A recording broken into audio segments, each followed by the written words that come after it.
Hour number 2, busted open. Great hour number 1 with you guys recapping Raw from Monday night. What a perfect way to go into hour number 2 of Busted Open here, to be joined by the Viper, Randy Orton.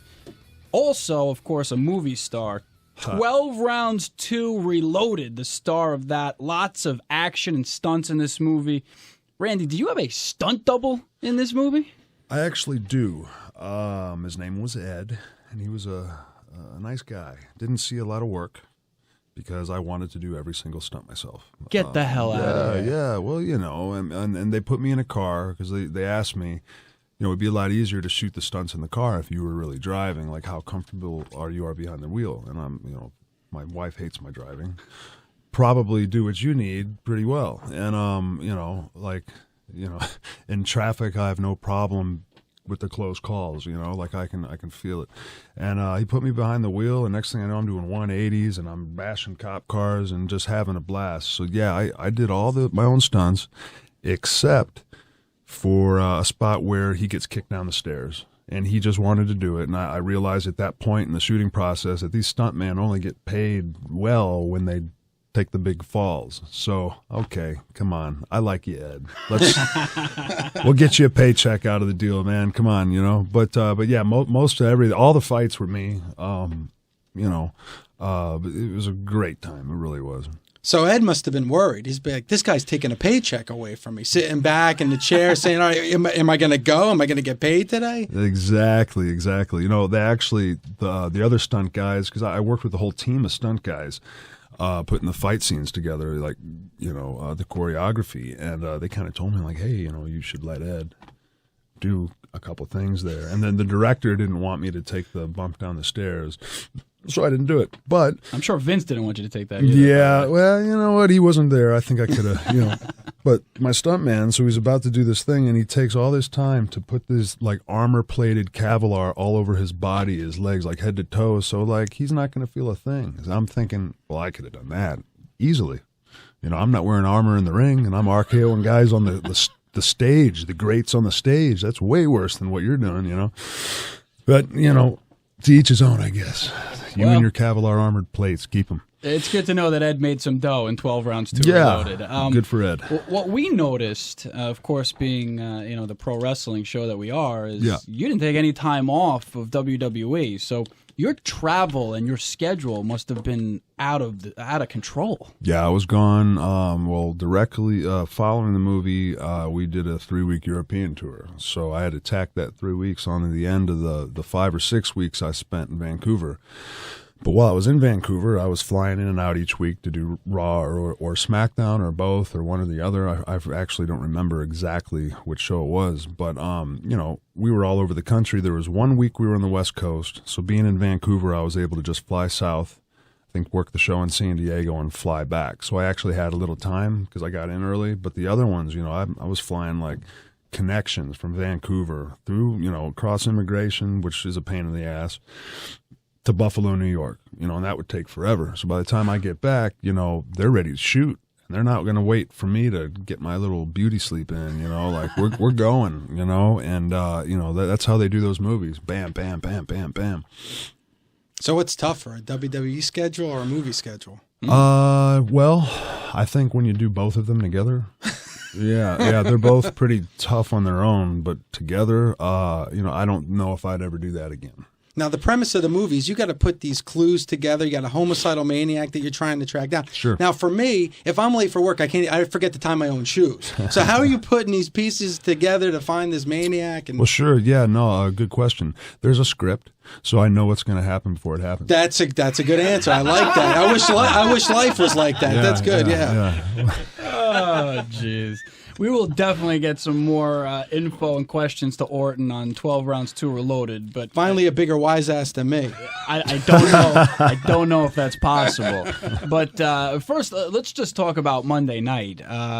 Interesting to see you with Team Hell No. Daniel Bryan is out of his mind. Yes. But that said, damn, is he exciting to watch, Randy? Yeah, he can do some stuff, can he? Yeah. When he blows that comeback, as we say, he gets the people going. He's got a little, he goes crazy with the Ultimate Warrior thing. Like he's like he's morphing into like a Brian Hogan instead of or Daniel Bryan Hogan, whatever his name is now. I remember one time my dad, I just had a match and I came home and I'm talking about how Bryan Danielson, hit me in the back of the head with the title and I feel like I got a concussion. And my dad, the next day was like, I was really worried about you because you kept calling him Bryan Danielson. And I'm like, well, that was his name. That's how we know him. I call him that, The WWE likes to change things up, don't they? No, we have the same problem. Sometimes on the show, we'll be calling him Bryan Daniels, Claudio Castagnoli. Sure. We go, right. Tyler right. Black. Yeah, Tyler Black, right. And I just found out Seth Rollins' real name is Colby. That is true. Colby, yeah. Who was calling him? Oh, it was actually Daniel Bryan calling him Colby. And I'm like, who is Colby? Is there some, it's Seth Rollins' real name. Well, hell, your name's Colby. That's weird. Whatever. Now, you mentioned Daniel Bryan, and he's got the whole yes/no thing going on. That kind of fell into place. Is that how most of the time that happens, where something just catches on that you're not prepared for? It's one of those things where they're trying. There's a creative team, and I'm my own brand, so I'm always thinking. But what was your question? I'm 3 hours. No, that's okay. The whole yes/no thing seemed to come out of nowhere. So I was just wondering if that's how it usually happens. Right. Yeah. A lot of times things like that come out of nowhere. You just stumble onto something. It hasn't really happened with me, but you see it happen. I'm not the stick guy. I can't go out there like John Cena and cut a babyface, promo that makes you want to kill yourself 5 minutes in, as good as he can. You know what I mean? No offense, John. Obviously, he's very successful, so I don't know what I'm talking about. But you do. But you know what? You do. I think Randy's the new voice of this show. He seems to fit in with the Busted Open Nation pretty good.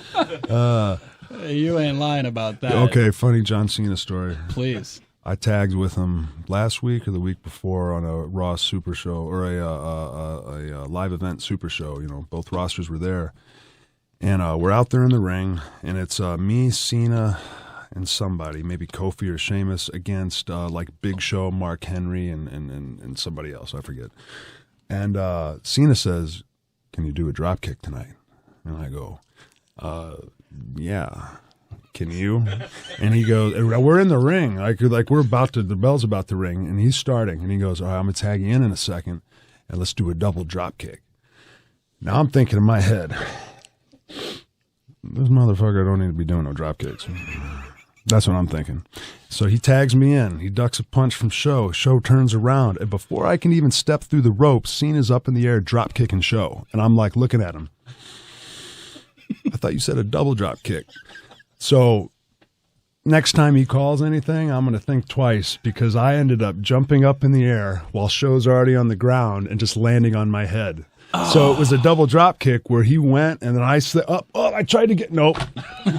So everyone in the back, I come back and they were like, great drop kick. I watched it back and it looks like I just jump up in the air as high as I can and then land. Nothing happened. I just jumped up and fell. It was brutal. Thank you, John Cena. Oh, so I guess you're saying the drop kick's not one of the 5 moves of doom? Now, hold on. I only got about 4 moves, so don't throw stones now. But yeah, he shouldn't be doing drop kicks. No, I tell him all the time, actually. But damn it, he tries. I gotta say, since you've come back, you seem to be enjoying yourself more as a fan favorite. Even to the point where I see you in the ring and you're getting the crowd up in arms. And there's something about Randy Orton. When he walks out there, it doesn't matter how you are positioned. The crowd pops for you. Last night, it was deafening at Hartford for you. Yeah. It's always fun when the crowd reacts like that. And you know what? We'll be in some, country over in Europe sometimes, and they're not like that at all. But, you just got to each crowd's different, and you got to know that. You could do the same exact thing or have the same finish in one town that's over huge. In the next town, it's like a fart in church. The fart in the church or who the hell knows what happened was the day after WrestleMania. That to you and Sheamus must have been like, this is freaking crazy town. Yeah. I didn't know what to do. I wanted to be a part of the wave. I thought, should I do the wave with them? Like what? Because they obviously were crapping all over us. I don't think it was that. I think they were not on purpose. Exactly. But they weren't like we were in the ring beating the crap out of each other, and they were doing the wave. So it was like it's the European, it's the whole, multicultural fan base from all over the world that have been in WrestleMania, stayed at the weekend, and they got tickets to Raw. So you got a lot of different kinds of people out there, and that European crowd, they do that. Yeah, they're loud, they're singing, they're drunk, they're fighting, they're brawling. That soccer crowd over there, the football crowd, and that's what it was. That's what they were doing, and I knew that, because we wrestle in Europe all the time. But yeah, it was definitely, I had to just kind of sit back and what is going on, Well, the crazy thing about that night is I took my daughter, who's 9, to that Raw, and she was confused as anything because Dolph Ziggler cashes in and everyone's cheering and she's like looking at me like what, and then everything that you went through with Sheamus, and she thought she was in another world that night. Right. Yeah, it's bizarro land, ain't it?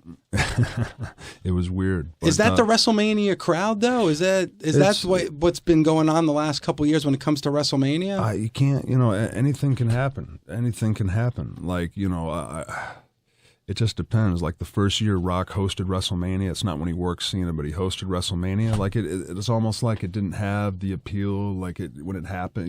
Like you never know what you're gonna get. You never know if like these 3-hour Raws. That's a lot of wrestling, and they've already been there for an hour. They got there early, got their T-shirt, got their concessions, sat down, watched the dark match. That's a lot of wrestling. Like our fans, they're diehard fans, and they'll sit there through it, man. And they'll sit through the stuff they might not want to see their guy. But you can guarantee WWE Universe is there for us. And that's cool. And before, as a heel, I never really cared about the fans. Now, as a babyface, I see more than ever how important they are. And heel versus face. I mean, you were pretty outspoken on Twitter. I'd love to be a heel. I'd love to come. But is that still in the back of your mind, or are you kind of reinvigorated? Well, the moreover I can get as a babyface when I turn, the bigger the heel I'll be. So if they want to keep me a babyface, I'll just keep doing my thing and keep my 5 or 6 or 4, whatever it is, moves, keep them crisp and, see what happens. But yeah, right now being the good guy, it's cool because they're digging it. But you're in an odd spot because you're Randy Orton, you're a main event guy, youngest world champ in WWE history, titles up the yazoo, fans up the yazoo. Yet I look at your programs and it's like, okay, you're kind of tagging with Sheamus here. You're in a program with the Big Show, but that's done. And last night you're with Team Hell. All over the place. You're all over the map. So is that a source of frustration, or how do you play that being a main event guy? It could be frustrating, but I just don't let it be. And there was a time in my career where I would let it get me frustrated, but now it's like I get paid well to do what I love. They tell me to do this, they tell me to jump, I'll jump, and I'm going to jump as high as I can because I know that, all my fans out there, all those 2.5 million people that follow me on Twitter, that they want to see me give 110%. So I'm going to do what WWE tells me to do out there. I'm going to work with who they want me to work with. I'll give my suggestions when I feel they might be used wisely, but I'm just going to give it my all. And I think that's kind of, the unspoken, motto backstage is just give it 110%, and our guys do. You're not the typical face. No. Do you think that you're a face because you kind of bring that cool factor? Maybe. I think the face thing works for me because I tried the best I could when I was turning to keep some of those heel characteristics. And I think I did, but then there was a point where they were really big on me smiling whenever I came out to the ring. I swear, I shit you not. I'm sitting there, my music plays, and then I hear someone call my name. I look over, it's Vince, and he takes his headset off, and he stands up, and he goes, "Smile." And I'm like, okay. And thinking in my head a year ago, a little 9-year-old girl in the front row, if I gave her the right kind of look or expression and walked towards her and then still 20 feet away from her, but if she was ringside, I could get her to cry or get behind her mom, or they were scared of me. I had this Undertaker type, weird aura, like they didn't know what I was. They knew I was capable of doing anything. They didn't know what they were going to get from me. I'm kicking people in the head. I'm kissing Stephanie McMahon, nailing Triple H with the sledgehammer. It was a good time. Underrated angle, by the way. That whole build up to that WrestleMania the match build-up with was Triple great. H was the amazing. match suffered because Shawn Michaels and The Undertaker kicked out of each other's finishes for 20 minutes before we went out there, and they should have been last. They really should have. If we would have been earlier in that card, I think it would have been better for us. But I think, like I was saying, those fans, like, God love them, but that's a lot of wrestling. And they've already been winded by watching these big matchups with Shawn Michaels kicking out of tombstone pile drivers and Undertaker kicking out of super kicks. And then what a finish. And now they're kind of like, okay, well, we've seen our main event.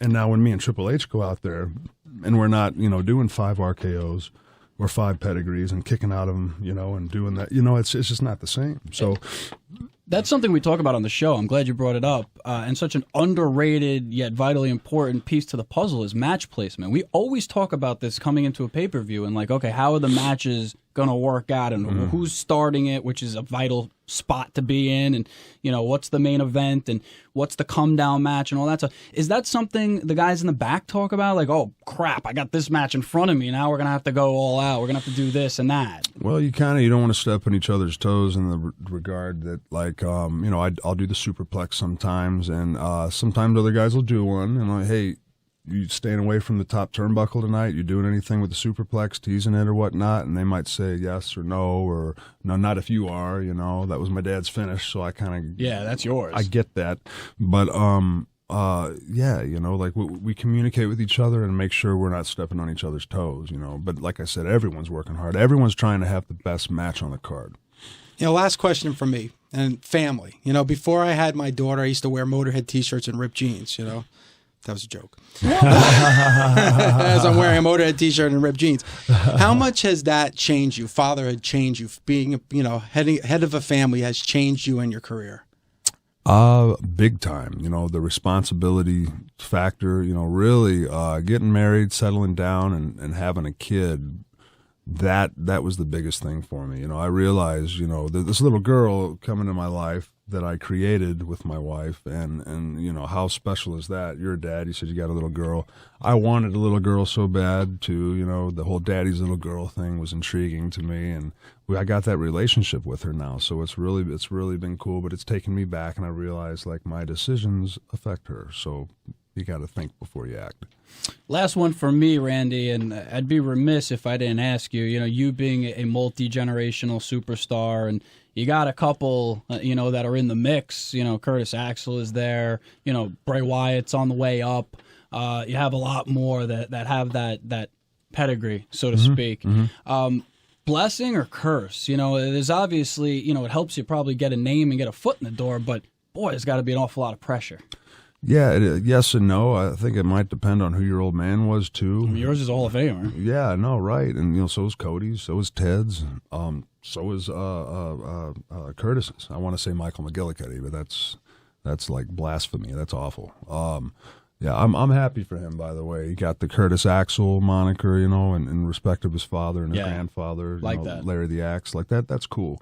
So I'm happy for him. That was a long time coming. But yeah, no, I don't think Curtis Axel. I don't think his father being Mr. Perfect hurts him. I think it helps him. It immediately you know who he is. Even if you don't know who he is, you know where he came from, and you loved where he came from. You remember his dad if you're any kind of a wrestling fan. So you're going to want to be interested in what this kid has to offer, whether or not he, is able to provide, the entertainment factor is another story. That's up to him.